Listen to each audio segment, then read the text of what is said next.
হচ্ছে খাসির মাংস। মাংসের মধ্যে নুন, হলুদ, জিরে গুঁড়ো, ধনে গুঁড়ো, মিট মশলা, কাশ্মীর লঙ্কা গুঁড়ো, সরষের তেল মিক্স করা আছে আর মাখিয়ে রাখা আছে। এবার কড়াইয়ের মধ্যে আমি গোটা জিরে, তেজপাতা দিয়ে দিয়েছি।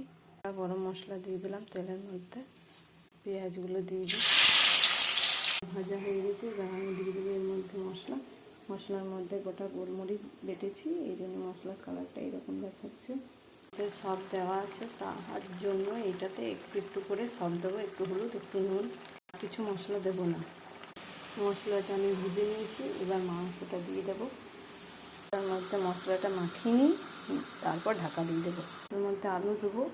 আলুগুলো আমি ভেজে নিয়েছি, পরে দেবো আলুগুলো, এখন দেবো না। আমি ঢাকা দিয়ে কষবো যতক্ষণ না তেল বেরোয়। মধ্যে গরম জল দিই, তো তার জন্য জলটা গরম হতে দিয়ে দিয়েছি। তেল বেরিয়ে গেছে। এবার আমি আলুগুলো দিয়ে একটু নাড়বো। এটা রেডি হয়ে গেছে। এবার জল দিয়ে দেবো। মাংসের মধ্যে জল আমি একটু বেশি দিয়েছি, সিদ্ধতে সময় লাগবে তো। মশলার ঝোলটা আমার হয়ে গেছে। এটার মধ্যে একটু গরম মশলা দিয়ে দিই। এটা হচ্ছে পেঁয়াজ দিয়ে করলা ভাজা আর আলু মাখা।